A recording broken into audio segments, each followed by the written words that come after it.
This is a Dreamcast disc and is for use only on a Dreamcast unit. Playing this disc on a hi-fi or other audio equipment can cause serious damage to its speakers. Dreamcast, up to 6 billion players.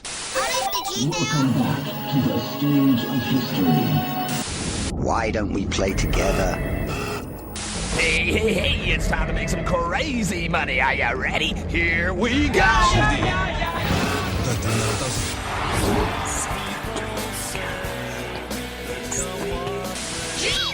Please stop this disc now.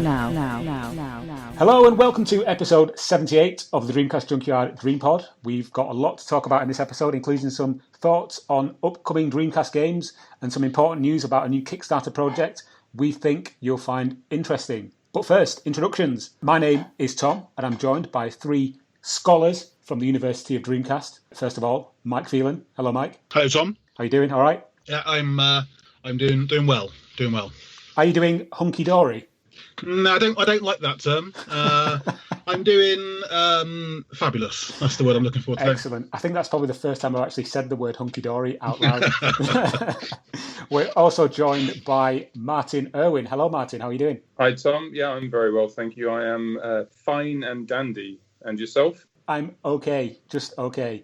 And last but not least, Mr. James Harvey. Welcome, James. Hello, Thomas. I am feeling spiffing. Fantastic. Good to know. Okay, before we dive into the news and what we've been playing, just wanted to give a quick mention to the fantastic interview our podcasting brethren Andrew Dickinson did with Headhunter producer Stefan Holmquist. You can find that in our back catalogue as the interview made up episode 77 of this very podcast. And on the back of that, we'll be doing more interview-style episodes in the coming weeks and months. So yeah, go and listen to episode 77 with Headhunter producer Stefan Holmquist. Also, be sure to check out our main blog at www.thedreamcastjunkyard.co.uk for some really great articles in recent weeks, including a great review of Sakura Wars on current gen from Lewis. There's a superb Shenmue retrospective from Brian Vines, who primarily writes for our sister site, the Saturn Junkyard. And of course, Mike's epic Fun with Dreamcast Flags article, which was, I believe, Mike, the result of some fairly severe insomnia. Yes, yeah, I've had some insomnia in this current lockdown period, and so one night I decided just to write an article about flags. Amazingly enough, the next night I also completely rewrote the entire novel of Around the World in 88 Days into a Dreamcast style blog as well, but we're not going to mention that. You've got to publish that now, Mike. You can't just... I know. You can't tease something that epic and then not publish it. Okay, we'll begin as we always do when Andrew isn't around, and that's by chatting a little bit about what we've been playing recently. I'll go first, just because I want to. So on Dreamcast, I've mainly been playing on Xenocider from Retro Summers, but we're going to talk about that in a little bit, so I won't dwell too much on that. What I'm going to talk about first is a couple of games I've been playing on current gen. One on PlayStation 4 called SnowRunner, and one on the Switch called Streets of Rage 4. SnowRunner is a game about trucks where you basically drive around a massive sort of open world sandbox, delivering timber and pipes and all kinds of junk to different destinations. It's actually really kind of relaxing and therapeutic. When I saw that game, I saw your name written all over it. So on the Switch, my most played game on the Switch, you can go into your little bio thing and it tells you how many hours you've played on a certain game. Like all my friends on there have all got like hundreds of hours in like Legend of Zelda or Animal Crossing. My number one played game is Mudrunner, which is the prequel to this SnowRunner game, but on the Switch. And it's just so relaxing. You just, log up, put your logs on your truck and drive through the wilderness, getting stuck in bogs and winching your truck out through the mud. It's just so... It's basically Animal Crossing for truckers. I've just got visions of them doing a pallet swap and just removing all the mud and replacing it with snow. It's so good, but there are some really bad bugs in this game. It's like every other time you try and use the map, the game crashes. There's some of the missions you can't complete because you'll get to a trailer park and the trailer is like embedded in the ground, so you can't actually pick it up. That kind of stuff. They need to put a patch out for it. Really, it's a good game, but there are some game-breaking bugs also present. The other game is Streets of Rage 4 on the Switch, which I'm having a lot of fun with. It's a really good sequel to the original series on the Mega Drive. Great music. I really like the art style. It's really playable as well. I just think it's a bit cheap at times. You can get surrounded by enemies really easily. You don't have a block button, whereas some of the enemies do. And it can feel a bit unfair at times, especially some of the boss fights. Has anybody else played it? Yeah. Yeah. Yeah. What did you think? I have not. I thought the same. I thought they captured the spirit, the Streets of Speed. It's in my mind already. I thought they captured the Streets of Rage essence quite well. I was quite impressed. I'm not a massive fan of that sort of art style, whether it's kind of trying to look old. So I find it difficult to sort of see past that. But given that it was on Game Pass, I grabbed it, and me and my wife played 2-player for a little bit. It's enjoyable. It's just not something I could play for hours and hours. I forgot it's on Game Pass on Xbox, isn't it? Yeah. Yeah. I got on Game Pass as well.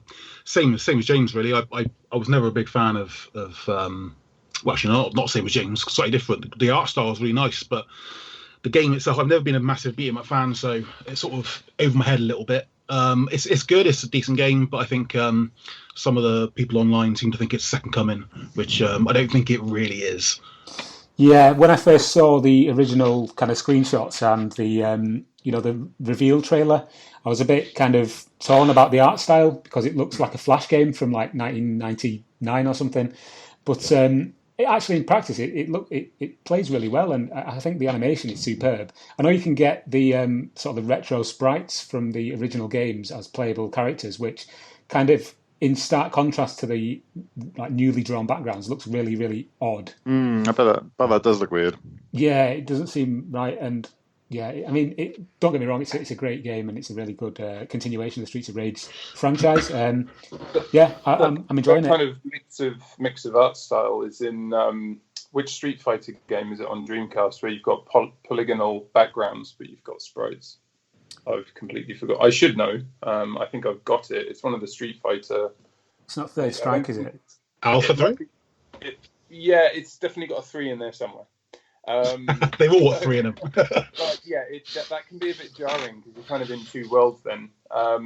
So for me, I'm pretty much completely with Mike on this. I kind of like the art style, but I really get what you're saying, Tom. I think everyone, well, not everyone, obviously, because you pointed it out, but Flash games from around 2000, early 2000s, a lot of people playing today they've never played a Flash game. They were born after 2000 even, believe it or not. Wow. That's how old we are. I feel old now, yeah. I feel old. Yeah, exactly. So that kind of art style doesn't exist in their minds, as a negative thing. They're kind of like, oh, this is cool. And cell shading and all that kind of stuff, yeah, we've seen it done to death, you could say. But I kind of like the art style. I think it kind of works. But as Mike said, it's never. I remember the old ones. I just thought they were a bit naff. Like they're fine in an arcade. Like literally, when you were down the arcade, you and a mate would play it for a bit, and then you'd walk off. But they weren't the kind of arcade game where I'd come back and try and get a high score or anything like that. I mean, I know people do high score runs on this, and it's very impressive. But yeah, it's not really for me. So I'm going to wait basically until it's on PSN. I think the actual draw of the actual name of the franchise is something as well, because there's people who I know who are not big gamers. My brother, for example, who we shared a Mega Drive growing up, and we had the Streets of Rage games. And my brother asked me, what I was playing. And I said, oh, Streets of Rage 4. And he's like, what? Streets of Rage 4? There's a fourth one. I was like, well, it only came out a week ago. And he went off and had a look into it. And he texted me back going, oh, wow, that looks amazing. I'm going to get it. I'm going to get it for the kids and show them what we used to play when we were younger. And I was like, well, don't get too ahead of yourself. It's nothing like the old games. But it's a good sort of jumping in point. At this point, I think, is it worth just having a quick chat about the original Streets of Rage 4 on the Dreamcast, the polygonal version? I know there's only kind of some kind of concept video footage out there on the internet of what this game would have looked like. I'm not convinced it would have been very good, to be honest, only because of how other 3D beat-em-ups on the Dreamcast kind of play. So it would have been, I would imagine, something like Zombie Revenge or, dare I mention it, Soul Fighter. What about you guys? What do you think?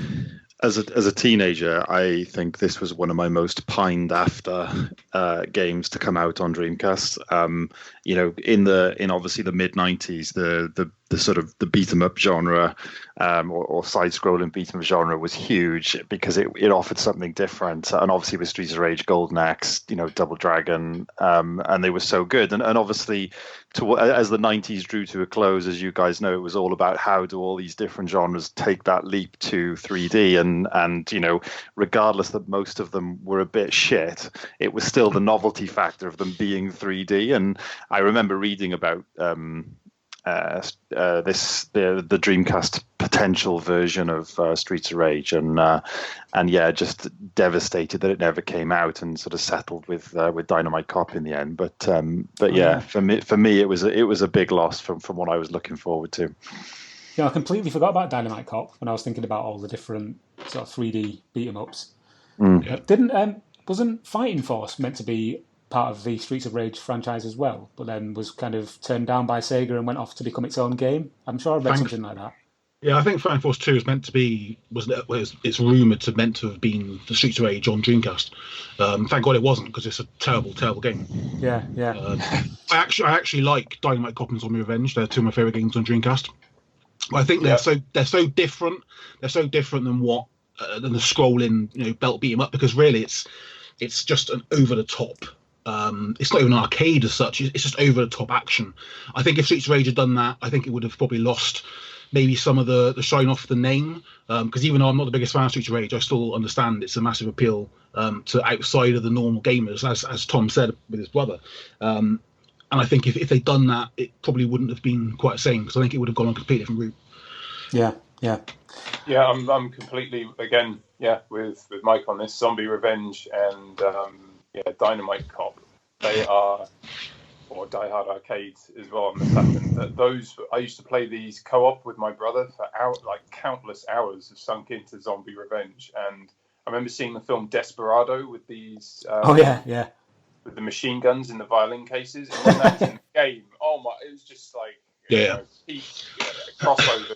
Amazing. So but absolutely brilliant games. So Streets of Rage done in that format could have been quite cool, though. Seeing the footage of the game, it comes back to this kind of like, we've got to go 3D with everything. It's what people expect, and that's what kind of crippled the Saturn a bit. And to be honest, the Dreamcast has got some absolutely amazing 3D games, but this is just one of the things where it's kind of like, if it ain't broke, don't fix it. So a 2D, this is why it's working so well on the PS4 right now.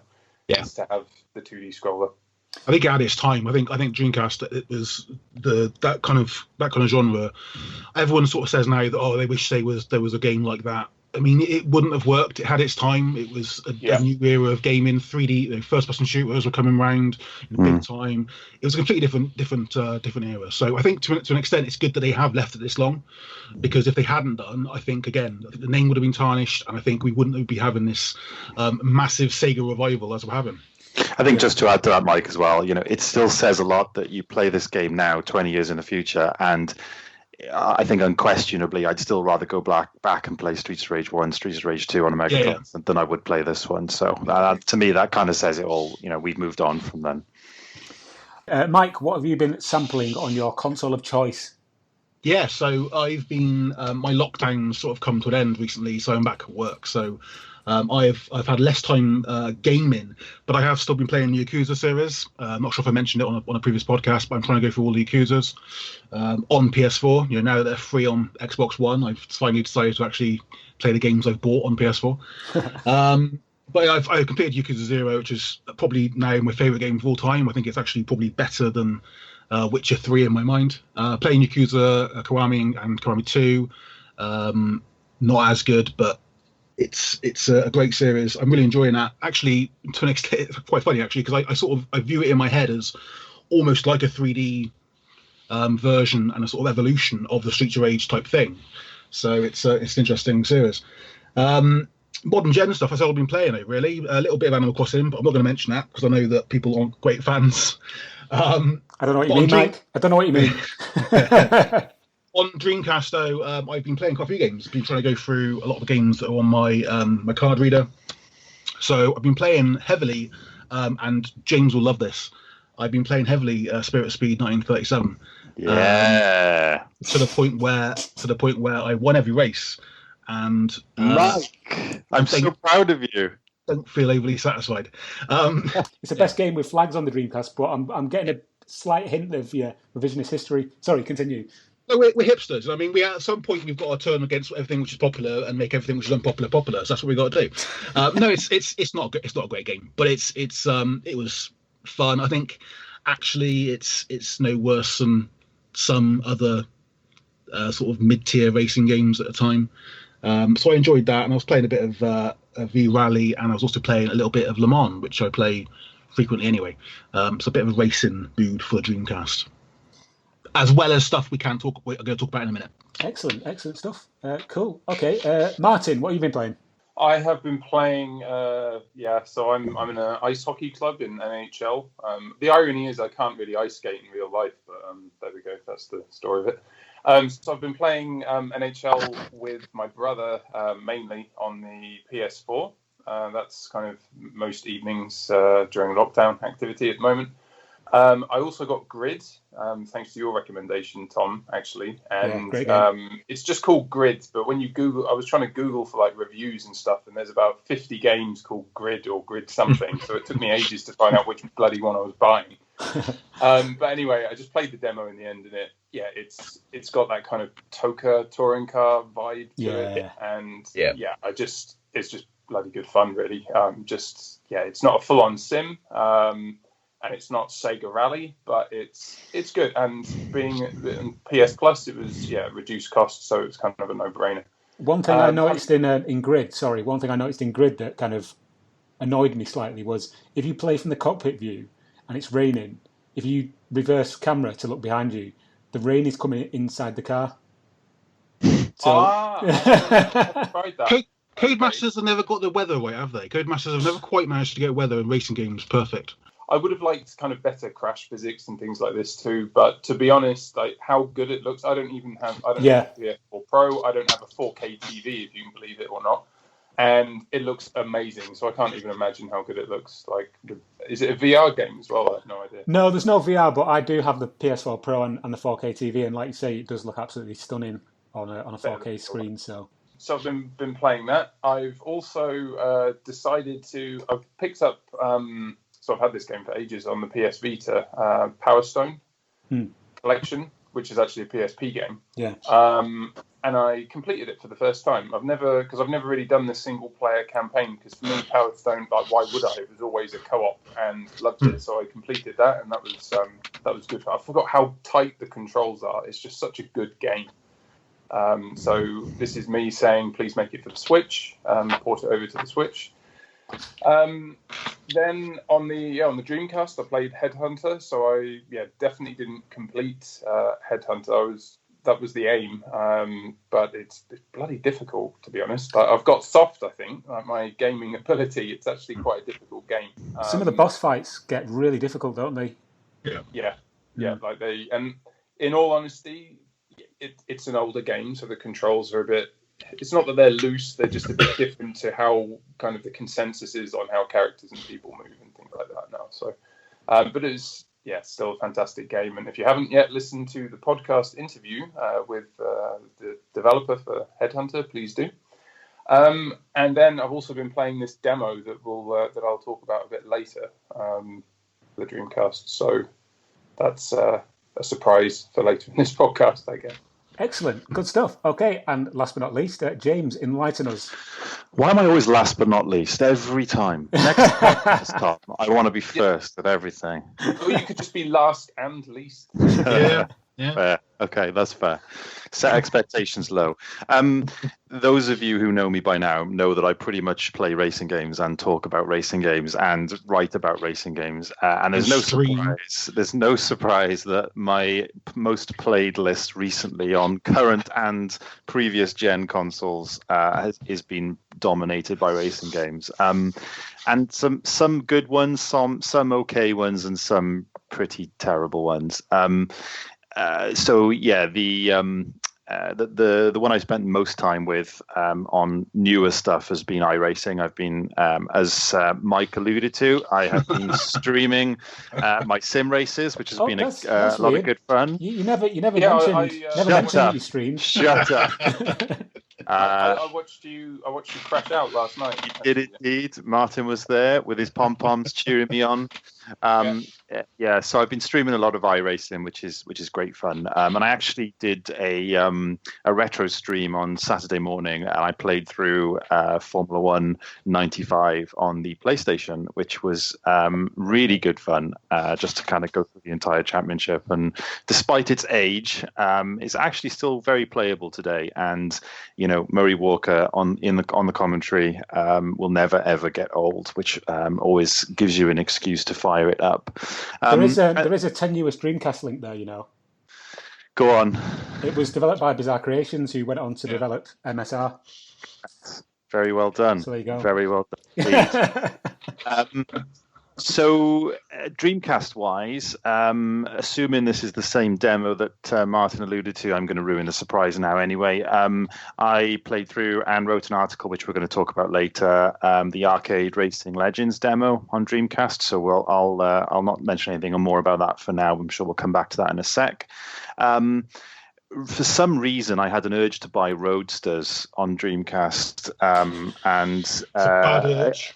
Yeah, again, my obsession with buying sealed Dreamcast games and opening them is also well known by now. But I managed to find a sealed copy of Roadsters for like 10 quid or something, and I thought, screw it, I'll buy it. Bought that, opened it, played it, put it back in the box, and it's now on the shelf. Did you sniff the book? Yeah, of course I did. That's why I buy a new one.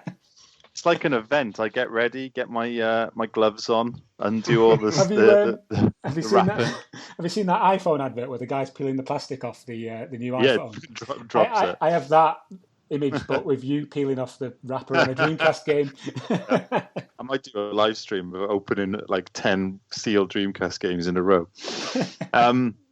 And the other Dreamcast game, the final one that I've been playing, is a good friend of the podcast, PC Wizard. I am a subscriber to his YouTube channel, a member of his YouTube channel, and he asked what games he'd like members to see him stream. And my suggestion was a game I played a lot of back in the days of Dreamcast when I was a youngster, which was Super Runabout. And after watching his stream and being frustrated with his very poor performance, he won't mind me saying, I fired up the game myself just to load up my save from back in 2001 or something, and just kind of had a bit of a mooch about and just remembered how much fun that game is. That's all racing games for me, and that's where I am. Excellent. Yeah, Super Runabout's a funny one. It's a great game, and it's an interesting semi-open world. But the car handling model really frustrates me, to be honest.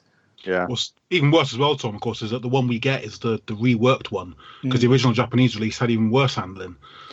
Yeah, and that's an interesting point, because there are certain games that were kind of reworked for a PAL release. I know you've probably got this encyclopedic knowledge in your mind already, Mike, but yes, as you've enlightened me in the past, this is one of those games. There's several others, aren't there? Surf Rocket Races is another one, isn't it? Surf Rocket Races is an odd one, and I'm going to talk about one. I'll do an article on that in the future, I think. But Surf Rocket Races is a completely different game. But actually, we got the first one, so we actually got the really poor version in PAL and American territories, and then the Japanese got a really good version, Power Jet Racing 2001, which is completely reworked and a really fun game. But there's Sonic Adventure, Blue Stinger, there's a couple other ones as well I can't think of. Cool. Yeah, it's interesting. There's loads of little facets of information about Dreamcast library that is not very well known. And that's all good stuff. Let's move on to our first piece of news then, news proper even. And that is that this thing called MODE is coming out from Terraonion MODE, MODE, which stands for, let me have a look, it's the Multi-Optical Disc Emulator. I'm sure you've seen this if you are a fan of the Dreamcast or the Saturn, because this thing looks like it might revolutionise how we play games without an actual disc, even though storage mediums for the Dreamcast have been around for a long time, SD readers, the GDMU, the CF card reader. This thing is a circuit board which is designed specifically to be placed into the Dreamcast with no soldering or electronics knowledge whatsoever. You take your DD-ROM drive out, you put the mode in, you can actually attach a SD reader to it, or a USB stick, or an SSD or a hard drive, and it will basically play any Dreamcast game in any format straight from your storage device. Looks like it could be a bit of a game changer. I know that these kind of things exist already, but this is a no-nonsense kind of easy way of getting involved in this kind of thing if you've got a Dreamcast or a Saturn knocking about. Mike, what are your thoughts on this? Well, first of all, I got to mention the name of the company, because Terraonion is basically the complete opposite of my online handle, Space Turnip, which is just it worries me slightly. But anyway, getting away from that slightly. I don't know. It's do we need another solution? I mean, we've had so many storage solutions for Dreamcast that I'm starting to think that the problem wasn't really as big as in the first place. But I like the idea. I like the fact it can work on Saturn and Dreamcast. But it's quite expensive, and yeah, is it like 100? It's like £200, I believe. Yeah. Yeah, and I think with the knockoff GDEMUs on pretty much every selling website at the current time, I don't really see why people would go for it. I don't want to be negative, but I just think sometimes there's as you mentioned in the podcast before, where there's this strain of thought at the current time with Dreamcast community that you have to completely like pimp your Dreamcast out and just sort of do all this new stuff to it. I mean, most of the stuff can be done on emulators anyway. I think if you're going to be doing this much cannibalizing of your Dreamcast, this much sort of a Frankenstein console you're going to have, you might as well just emulate stuff in the first place. That's what I would do. So I don't really see. I'm not target market. I'm not someone who's particularly cares. So yeah. I'm just, still slightly worried the fact that they've taken my name and inversed it. I have nothing to do with this company whatsoever. Are you even a real Dreamcast fan if you haven't changed the LED light on the front of the unit? No, the question should be: are you even a real Dreamcast fan if you don't unplug and plug in your controller at least 5 times to make the controller board work? This thing does have some quite impressive tech specs actually on the board. It's got a 32-bit processor on there. It's got an FPGA. I think the main kind of selling point that they're getting at is that it's got really high transfer rates, so you don't have to wait for it to load games, that kind of thing. And of course, it's got the dual purpose of the Saturn and Dreamcast compatibility. This company, Terraonion, they're not new to this field. They've got a range of products out for different systems. The Mega Drive, the Neo Geo, and all kinds of things. But yeah, I think it's the compatibility with all kinds of old flavours of the Dreamcast and the Saturn that makes this quite sort of tantalising for a lot of people, I think. James, have you got any views on this? Very similar to Mike. I mean, from a tech perspective, it's very impressive. As you said, Tom, what they've managed to produce is something that is appealing from that side of things. Whether it's something that I think is needed, I think is a completely different question. And I tend to sort of sit with Mike on this. I think there's enough solutions out there, a lot more affordable.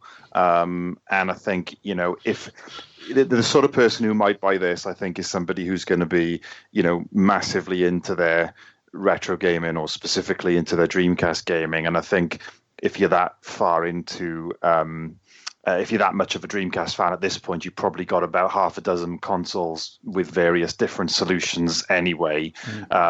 So yeah, I think it looks like a great product. Obviously, I've not used it or seen it myself, but it looks like a very well accomplished product. I'm definitely not the target audience for it.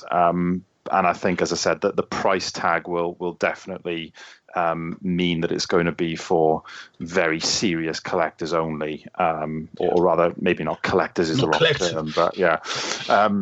But yeah, it doesn't do it for me, I'm afraid. I think I'm kind of split. So if you'll excuse the pun, I think there's a few layers to Terraonion. Oh, yeah, thank you. So yeah, it took me ages to think of that. What's been said already, really. It's not really for serious collectors, but if you've got a serious collection, this might be a way to have a particular unit, that's a certain shade of yellow that you're going to restore or whatever, and you're going to put in this Nocturna fan and all these lights and all that kind of stuff, then you could put this in it and have one system hooked up in a certain way to run everything. And yeah, I do see the appeal there. To me, actually, it's more the Saturn has more appeal than the Dreamcast in terms of what this could do.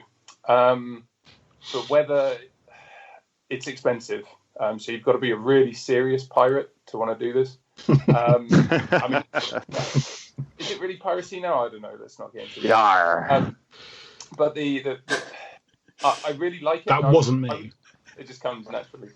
I would actually like to kind of review one and try one out. So Terraonion, if you're listening, send us one for review. I don't think it will after our review, after our preview of it. I don't think.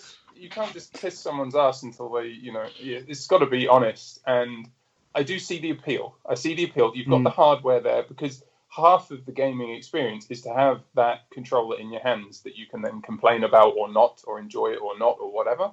And the VMU, and you just have everything there, and it's kind of authentic, right? It's like having a classic car with the Tesla powertrain or a battery engine in. It's that kind of level of thing. You could just have a completely new electric car, or you could have your old timer and run it off petrol.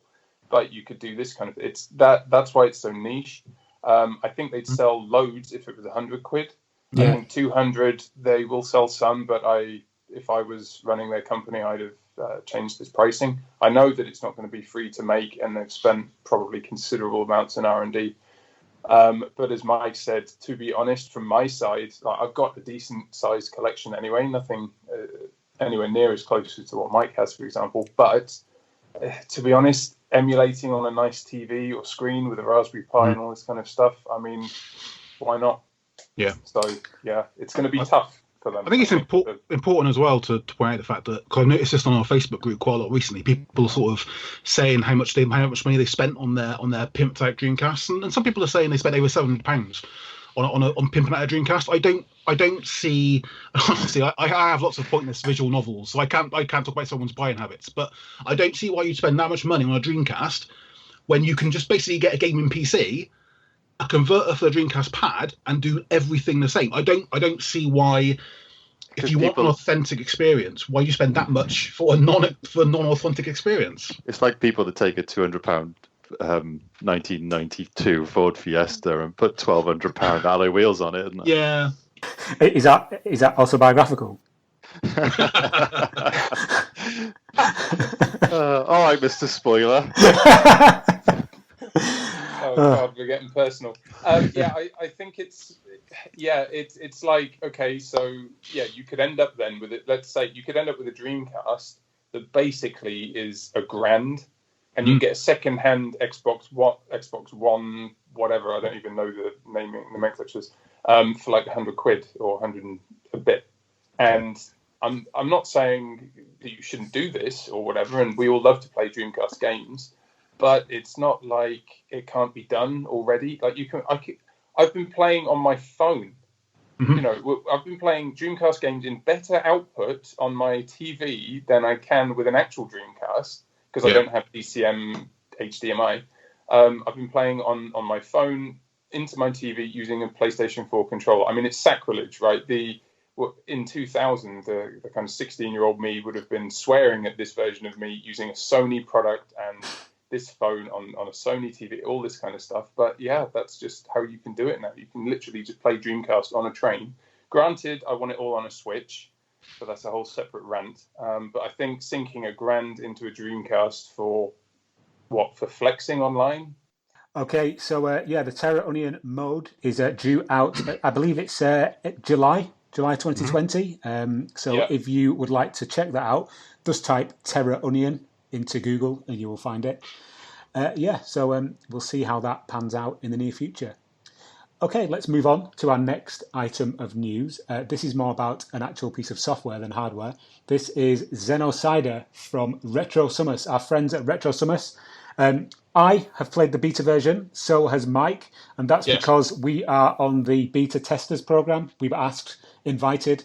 Not sure how that works out with ethics in video game journalism, but we have played it and we've given our thoughts. Well, I've given my thoughts. I quite like it. It's not a perfect game. For those people who don't know what we're talking about, Xenocider is this new into-the-screen shooter. It's kind of on rails. You play as this kind of cybernetic woman called Zara. You are running forwards or flying forwards or swimming forwards into the screen. You mean like Space Harrier? Kind of like Space Harrier, yeah, or Sin and Punishment or something along those lines. Shooting all the enemies on the screen. You basically, you've got 5 lanes that you can travel between. So you use the triggers to switch backwards and forwards, left and right. Use the thumbstick to change the angle of the reticle and shoot the enemies. And it's an interesting game. It's not perfect. It's quite difficult. I found a couple of bugs that I've relayed back to them, most notably the one where the name of the game is spelt wrong on the VMU display. So I'm going to take full credit for that one. It's a really interesting game. I mean, it's a bespoke engine that they've created from scratch. Chewy, the guy who created all of the Neo Geo emulators for the Dreamcast, he is the lead programmer. He's a very talented guy. And I mean, you can see my thoughts on the beta version by going to the Dreamcast Junkyard blog and having a look for the preview that I did a couple of weeks back. Mike, I'm interested to know what you think of the game. How was it for you? Yeah, so I am I'm not the biggest fan of that style of game, Space Harrier. And I was I approached it with sort of a slight trepidation because I know being part of the beta thing, they want feedback, and I'm not greatest at giving feedback about beta games. So I sort of approached it thinking, I know I'm going to be terrible at this game. Let's see what it's like. Everything you said obviously explains how the game plays. It is very much sort of an on-rail into-screen shooter. It's very quick reflexes are needed. Mm-hmm. I found that my age is catching up with me because I found I died far too quickly. But I think the thing that's most important to me, and away from sort of the game to an extent, the engine itself is fantastic. I mean, we've had a 3D game already on Dreamcast. We've had 4x4 Jam, which I'm a big fan of, and we've had Arcade Racing Legends coming soon. But for me, the Xenocider is superb. The quality of what they've done and the quality of everything in the game. You know, I mean, I'm talking about movies, FMV parts, the sort of story side of it. It's a really polished game. Yeah. It's sort of, it jars slightly with how the game plays because it is very much like an arcade sort of like quick reflexes style game. But actually, I'm really impressed with what Summers have done in terms of just actually really focusing on the engine and the frame rate and how smooth the game is really impressed me. There's no slowdown, there's no sort of issues at all like that, and that's massively impressive for a game which, again, let's remember, it didn't get the Kickstarter in the end. It didn't succeed with the Kickstarter. This isn't one of the games which has had thousands of pounds put into it and then goes disappearing for 6 years, mentioning no names. This is a game which, and it's not come from a developer who's made loads and loads of games in the past on Dreamcast. This is almost like a labour of love to an extent, and they've done a fantastic job. I think it's really, really good. It's tough as hell, and I think I've got to like the 3rd level possibly, which is impressive for me. But I was really impressed. The game it's really smooth. I think if you even if the game and the description of the game puts you off, I think just to see what they've done on a Dreamcast, it's good enough just to get it for that reason and support any developer who've got many other projects in the pipeline. Yeah, and just on the point you made there about it being I don't like to use the term a failed Kickstarter. However, this is a game that was first announced or first revealed to us back in 2015, so that's nearly 5 years ago, June 2015, I believe. And these guys, they've all got actual day jobs. They do all of this stuff in their spare time. They get together, they have kind of like coding sessions, and they blog about it on their own website. And it's just really impressive to see where it came from to where we're at now. The implementation of all these, as you say, impressive cinematics in between menus and that kind of thing. I was not expecting that. I was not expecting to go into a game on the Dreamcast in 2020 where you select your level, start the game, and then suddenly there's this instantaneous cinematic which then goes into another menu screen, which then goes into another cinematic, which then goes into the game. I was like, this is what you expect from a current gen. I mean, fair enough, the fidelity of the video is not up there with, what you'd see on a PS4 or an Xbox One or whatever. But the fact that they've been that ambitious to try and do something like that, and the fact that it works, it's so impressive. And I have to, take my hat off to Retro Summers for the job they've done really with this game. Yeah. So and this game is due to. There's no definite release date yet. It's a case of it'll be done when it's done. However, it is targeting this year, and they've had a lot of pre-orders. Nothing but positive feedback from the video that I put up on YouTube and the preview that I put up on the main blog. The comments have been overwhelmingly positive, and I think the community kind of respects the fact that they're not an outfit who has just sort of jumped on the fact that the Dreamcast is now on this kind of second wave of popularity and have gone, oh, let's make something quick to cash in. These guys have been there, since, as I say, 2015, making this game. I've just, so you mentioned on YouTube, Tom, there. So on, the Dreamcast Junkyard YouTube channel, I've just now, whilst you both have been discussing the game, had a look at a couple of the gameplay videos, and it looks fantastic. It looks this could almost be, in some of the screenshots that you could take, it could be like a 360 game or definitely an Xbox game. This is impressive, really impressive stuff from such a small outfit. And what Mike was saying about difficulty, I can absolutely see that, because you've got kind of a very low draw distance, and these things fly at you quick. So I think they could tone down the speed in some of this. I mean, this looks absolutely brutal in terms of like reflexes. You weren't joking. No.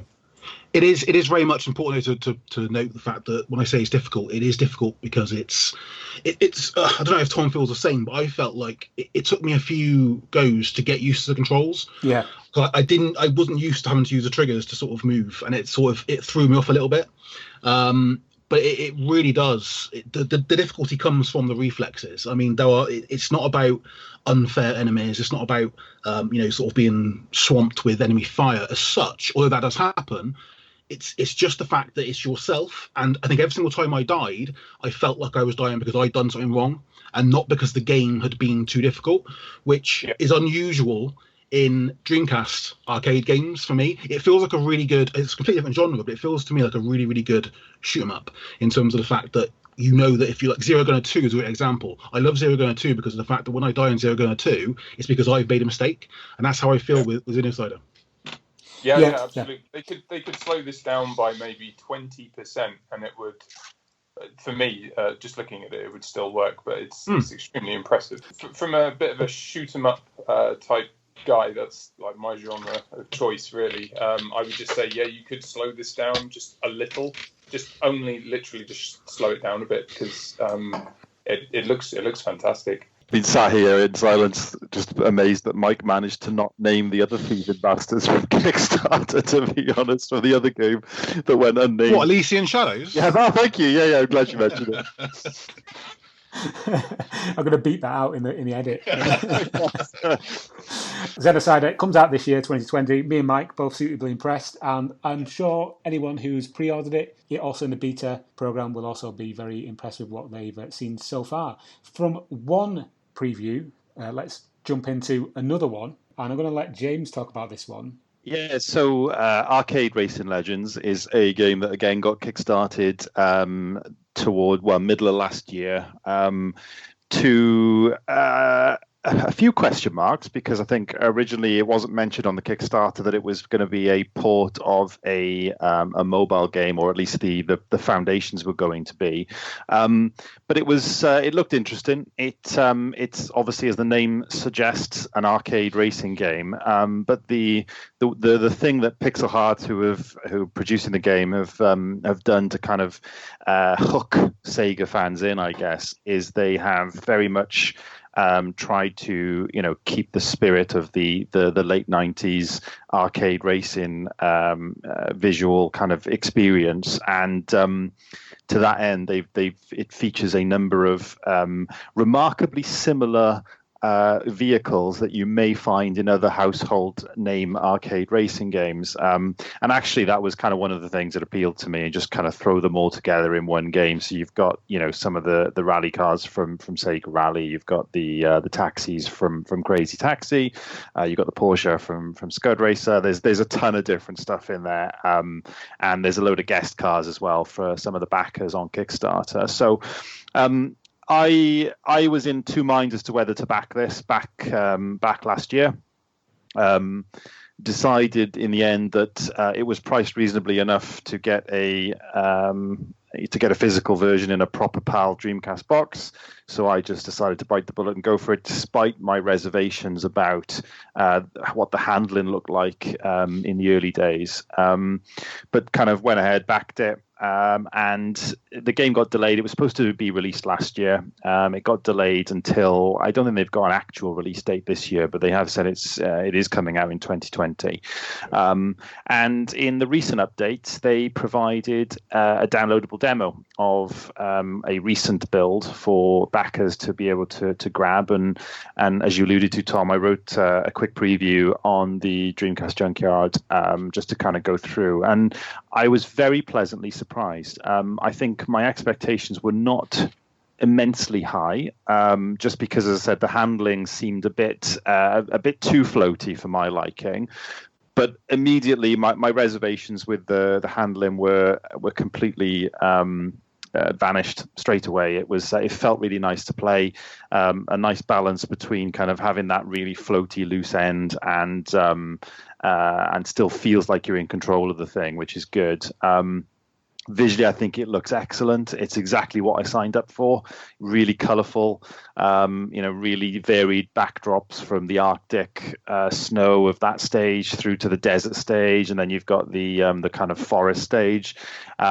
Good variety there. I think there's another 3 tracks in the full game, but those are the only 3 that are available in the demo. But again, being a huge racing fan and growing up playing arcade races, and as you guys know, Cruising USA, Cruising World are 2 of my biggest kind of guilty pleasures. I love those games and how they visually appear, and I think this is right along those lines. So the demo's got not a huge amount of depth, as you'd expect. You can sort of play the first 3 days of Korea, which kind of have you learning, first of all, just how to drive the car. Secondly, how to drive the car to a time limit. And thirdly, how to kind of drive the car without using your brakes and still within a time limit, which I thought was quite a nice way of introducing you. And then you can just do a time and trial mode on each of the circuits. So a bit disappointing I didn't get to try sort of actual racing against any AI cars.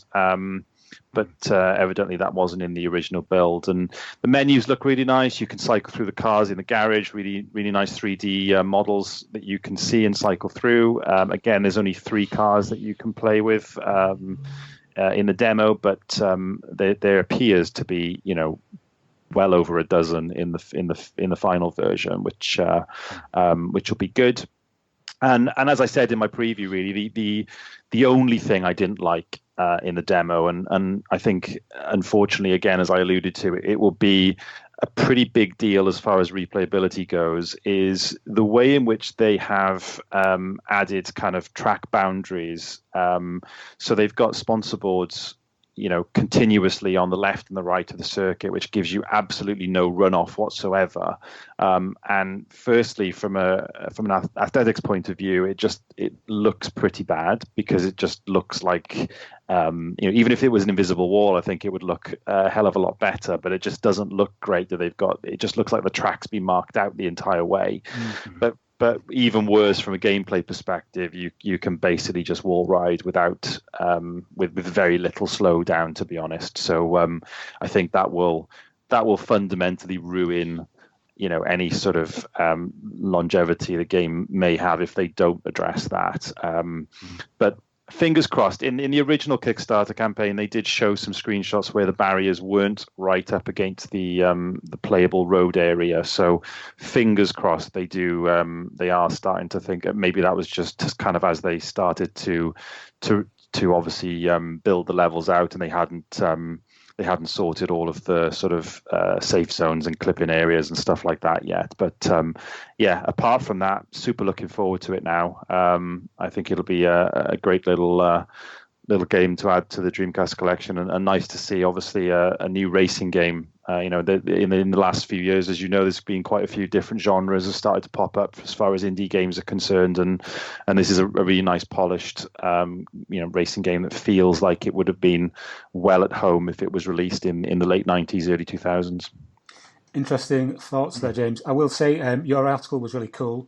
I did enjoy reading about what you thought were the positives and the negatives.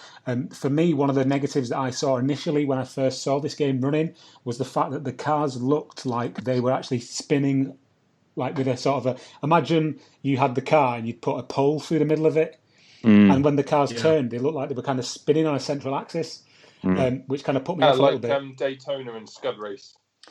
I was thinking more of F1 World Grand Prix on the N64, which kind of had that same effect from the outside external view. So that kind of put me off a little bit. I know that they've slightly changed it now, so it doesn't look quite that bad.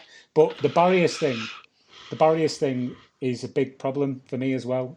These big neon barriers just look so out of place and so bad that to have no actual kind of resistance against them either, so you could literally just slide around the course at full speed. It takes out any of the skill. It takes out any of the skill of the game. It does, and I quite like because I mean they're obviously not real brands, but they're like fake Dunlop badges, fake Michelin badges. I quite like stuff like that. I like it when teams when people get kind of creative with stuff. But yeah, completely, it's just the fact they are consistent for the entire circuit, and it's just there's about 4 different types of sponsor boards, and it just gets very repetitive very quickly. And as you said, it doesn't look. It doesn't look right when you're driving through the middle of this like Arctic winter rally stage, and you can just see constant sponsor boards either side of you. I think it ruins the way the game looks and also the way it plays in one go. Unfortunately, yeah. I think one thing very quickly. I've played the beta, the latest beta that they put out for the game, which I think is similar to the demo, but it's slightly different. So I've played on all the new tracks, and I've played with some of the new cars. And a couple of things I want to really quickly. I agree with everything James said, but I played the city track. Looks absolutely fantastic. I mean, this is a proper, a real good 1990s Sega track. Also played the Scud Race type of. I think Scud Race, the one was underwater. It's all kind of submarine type thing. And some of the car designs are really, really out there. I mean, they're properly good car designs. Really enjoyable to see some of them on there. It's still got all the problems that James said, but I think they're putting so much work into it. It's definitely they're still working on it. They haven't got a finished product yet. Hasn't it been announced for the Switch as well now? Yes, yeah, and PlayStation 4, yeah. Really? Yep. Yeah. Oh, which I was a bit disappointed at, to be honest. I wouldn't have minded hearing that after the game got released on Dreamcast, but there's always that element of how much time are they going to spend getting those versions ready to launch at the same time now? Maybe not. That's I've got no reasons to assume that, but. I think it does take something away from it when it's. I'm sounding like a '90s console warrior now, and I think it does take something away from it when these games do get released on current gen stuff. I think it just removes a bit of that magic. I think of releasing a new game. Why would you want to play it? I mean, I don't. Yeah. No offense to the game developers, but the only reason I'm interested in the game is because on Dreamcast. I mean, if it's as a PS4 release, it's gonna pretty much. It's gonna look quite poor. I mean, things like Horizon Chase are out. Horizon Chase, they do a retro racer on a modern gen console. That's top tier. This is sort of. It's great and it looks fantastic because it's working on Dreamcast technology. If it was on another console, I mean, I don't really think it has any appeal. Yeah. No, that's a good point.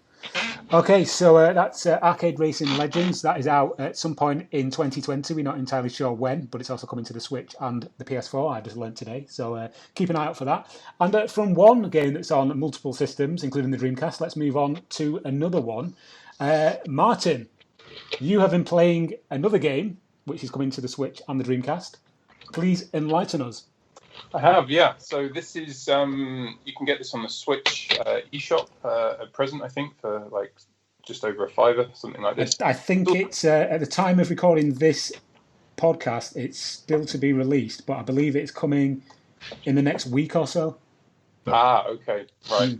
It's part of the Shoot 'em Up collection or Shmup collection for the Nintendo Switch, which is released 20th of May or something like that, which you can Yeah, buy online or pre-order at least. So this particular game is a new beta for the Dreamcast, a game called Wolflame. Now, it's a bit of a funny name. For me, this smacks of Japanese non-native English kind of naming. So it's written Wolflame, but I think they were trying to go for kind of wolf flame, like a wolf and a flame together. Yeah. only have one sound, but unfortunately, every time I read it, it's Wolflame or Wolflame. So anyway, right, yeah. So I've been playing the beta of this. Now I'm, as I said earlier, a bit of a shmup fan or fanatic. I'm really into my cave shoot 'em ups for the most part. So that's the Dodonpachi series and other kind of games from them. But also Darius, and to be honest, if it is a shoot 'em up, I'll give it a go. Now this one kind of took me a little bit by surprise in that the key elements to a shoot 'em up, really, if you were building one from zero, which is when this game would have been built, it would have been started from a point where you move a little sprite around, and how you move away from bullets and things is kind of the key to the entire game. Now, unfortunately, this beta at the moment has so much input lag that when you press right, there's such a significant delay that I've not tried timing yet, but it's getting on towards at least half a second, that when you try and move out of the way of something, even if your reactions are good enough, it doesn't matter because of the lag. It means you still get hit.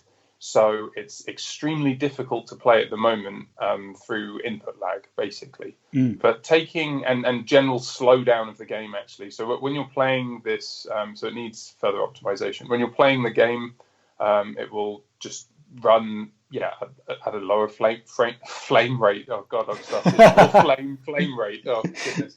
Because I'm just looking at this word over and over again. The frame rate will drop, and it just stays there, and it doesn't actually drop. It's just low.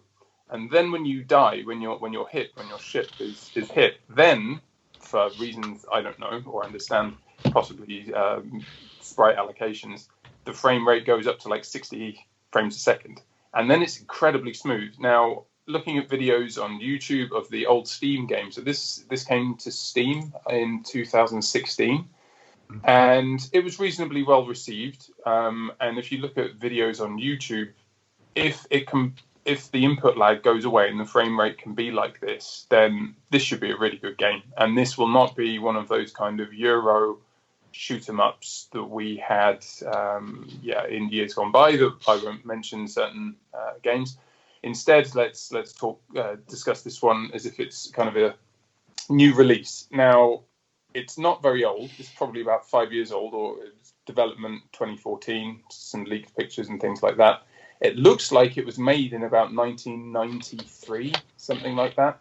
It's a very authentic kind of sprite reproduction. The color palette it's very kind of Desert Strike and Urban Strike, or at least how I remember those games looking. I haven't actually played Desert Strike in a few years. I'm getting a very distinct Raiden vibe. Remember the original Raiden? Yes, yeah, exactly. It's absolutely smack on with that kind of that game. So it's exactly like this. It's got a really cool power-up system though, and this affects the ship on both sides. So you can have different kind of guns depending on what color is flashing on the power-up. When you get it, you get a different kind of laser or kind of big kind of cannon type thing. And it's really good. And the gameplay mechanics, when you see it running at full speed with full input control, it looks difficult. It doesn't look like it's, this will be a piece of cake and it's boring. You get these kind of sniper tanks coming out of nowhere, like cheeky. They'll just park up and just fire a really high-speed bullet at you. And that's where, if the input lag is so large and you try and move out of the way and it's useless, it becomes very frustrating. Also, with the death, when your ship gets hit, it kind of restarts from ages before, rather than having, say, 3 continues and you restart at the exact point where you got killed. Which, that's incredibly kind of frustrating and puts you off replay, to be honest. They're hard enough as they are, shoot 'em ups, that once you kind of, a lot of people will just play through them and just keep mashing continue and then go, oh, that wasn't too bad, and then press continue like 15 times. And you say, well, the skill is if you can do it on kind of 1 credit, so this kind of 1 CC that you're aiming for. To do it with this would be a challenge as well, but to kind of get the replay value, you want to be able to, if you do die, just pick up and keep going sometimes, and that seems like it's going to be a bit tough to deal with. So the difficulty looks tough, but if anything, that's a good thing. It looks a bit sparse, and yeah, it's got some beautiful sprite work though. It really does look good.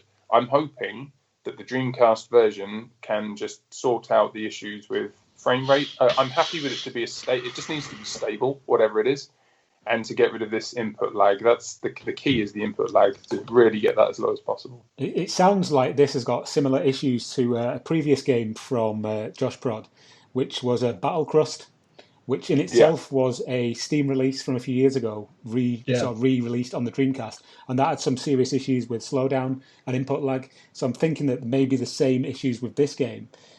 Also, it's worth noting that on the Switch, it is part of a bundle of 3 games called the Shoot 'em Up Collection. And one thing that struck me, and we spoke about this kind of off the air, as it were, is that the other 2 games in the bundle, they actually look pretty bad. There's one called Armed 7, and there's another one called Cetasius. They look like Atari Jaguar games. Arm 7, Tom, is actually a Dreamcast game as well. Oh, is it? It was on the last batch of Josh Pod games. Arm 7 was one of the games. Oh, right, okay. Very similar to Wolflame, however you pronounce it. I think it's possibly a sequel. I think possibly Wolflame's a sequel to Arm 7. It plays okay on Dreamcast, nothing spectacular. But one thing I will say really quickly is the fact the soundtrack on Arm 7 is worth buying a game for alone. It's one of the greatest soundtracks of any indie game. So hopefully the soundtrack for this new one will also be good. Soundtrack for Wolflame is pretty lame. Damn. So, yeah, that one's free. It would be. Yeah, I don't actually know what the standard soundtrack sounds like, but I want to check out this other game now you've mentioned that, Mike, because I'm into my shmup soundtrack. Cool. So there's quite a sort of spread of new games coming to the Dreamcast in the near future. There's another game coming out at the end of June, which will be completely free and available to download.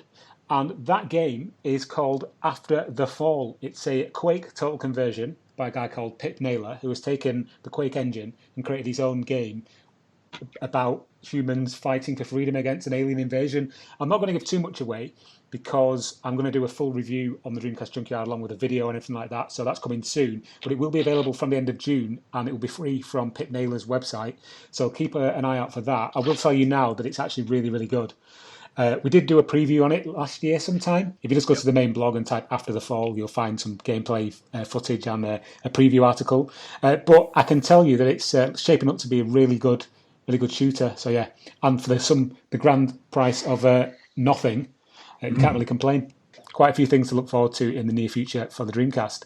Something else that you've got to look forward to as well is a project that is being launched by our good friend Andrew Dickinson, author of Dreamcast Year 1. We are working with him on Dreamcast Year 2, which, as the name suggests, is all about the second year of the Dreamcast. Andrew, since launching his highly successful book, has joined the team here at the Dreamcast Junkyard. Obviously, he presents some of the issues or episodes of the DreamPod, as you probably heard, and will be writing for the blog as well in the near future. But yeah, this is quite exciting. We've got loads of interviews lined up. We've got loads of new features. The book is going to be a lot bigger than the previous book. So yeah, look out for that in the near future on Kickstarter, and we'll be throwing our collective weight behind it. Hopefully you will see something you like and back the book. I never realised Andrew wrote a book. I didn't. He didn't. He's never mentioned it. No, I only found out last week. Yeah. It's quite reserved about mentioning that. I don't know about you, Tom. I haven't negotiated my fees yet for writing a Spirit of Speed retrospective in year 2 with Andrew. So priceless. Once we agree on those 6 figures, I'll make sure we fully disclose that. So yeah, look out for that Dreamcast Year 2 coming very soon. I think unless anyone else has got anything else they've got. The only thing I was going to mention, Tom, on the news front is It's the test drive cycles. GoFundMe has went live. I don't know if it's worth talking about too much, but it's. I thought it was interesting that it's been up for almost a week now and has only raised €12 compared to when the Heroes of Might and Magic GoFundMe went up. I think it was like raised within so many hours of the thing going live. So whether that's telling of the quality of the game or the fact that it's such a small kind of playable, pre-alpha type thing, I don't know. But be interesting to see if that actually does make its modest €160 target. Yeah, it's interesting to watch the video as well of the game. I think the video is basically the entirety of the demo, so that's probably why it's not attracting as much interest as the Heroes of Might and Magic alpha did. And did you notice the way that the rider kind of contorts into all these weird shapes every time he crashes? So then when the bike resets, he's kind of upside down or kind of... Have you seen extreme ironing or extreme planking or whatever it is, where people do planks on top of like random objects? It kind of ends up like that. So I think it's worth the entry for that alone, to be honest. Yeah, it's something I'd like to play just for completionist's sake, just to have a copy of it burned on a disc somewhere. But I won't be going out of my way to do so. Put it that way. Yeah, I think that just about does it for this episode. We've chatted for over an hour now. So yeah, thank you very much for listening and supporting the podcast. It just remains for me to say thank you to my co-hosts. We can all be found collectively on Twitter at the DC Junkyard. Mike, you can be found on Twitter at space_turnip. James, you can be found on Twitter at Agile Harvey, and on Instagram and on Twitch at Bang Average Sim Racer. You've never mentioned you streamed. And Martin, you can be found on Twitter at Sega Collection. That'll do it. I'm going to stop talking. Thanks for listening. We'll see you on the next episode. Goodbye. Bye. Bye. Keep healthy. Stay indoors.